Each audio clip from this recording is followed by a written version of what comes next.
week, we're going to dive into scholarly and professional text, which means we're reading some journal articles and other fun scholarly works in week 4. But here's the big takeaway. Here's the point. With a reading strategy and a plan to tackle difficult text, you can minimize your pain points of reading these kinds of text. I want you to remember these strategies, not just to get through GEN104, but in your coursework ahead, as you're asked to engage with scholarly text more often. So let's start here with our roadmap. You're going to see this idea or this strategy of jumping around and reading different sections of a scholarly source echoed throughout our learning week. Here's the plan. When you see a big bad scholarly source that looks terrible to read, just look for the abstract. Start there.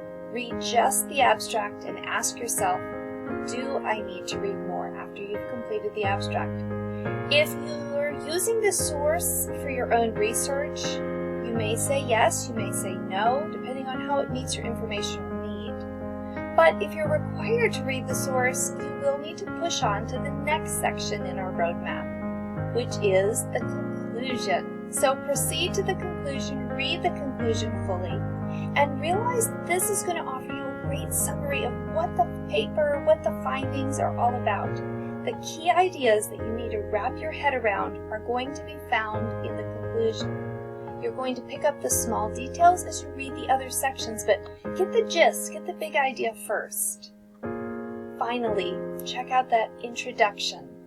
And again, this isn't the most logical order, right? When you come to a paper, you usually read it from top to bottom, but this is not to be read in a linear way. I want you to jump around. I want you to use this strategy to tackle the piece and get the information that you need in the order that you need it. This will improve your comprehension of these scholarly sources. One more note of caution, sometimes in scholarly journals, they call these parts by different names. Don't be fooled. Look for what seems to be the beginning, the intro, and the end, the conclusion or the summary, and dig in. And if you don't get it right, it's okay. At the end of the day, be sure to read all the parts, but consider how you're jumping around and navigating the piece to get the big ideas first and the smaller details last. Again, this is the most logical and strategic order to read these sections, not in a linear way.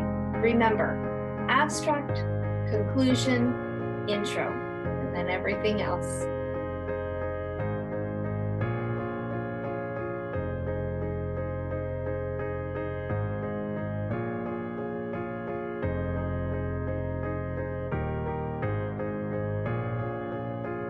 This week, we're going to visit a few new strategies in addition to all those strategies that we explored in weeks 1, 2, and 3.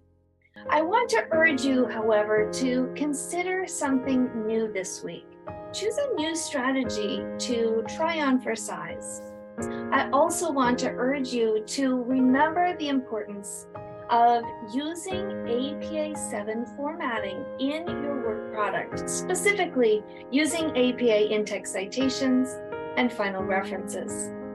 Remember that these citations bring credibility to you as a writer.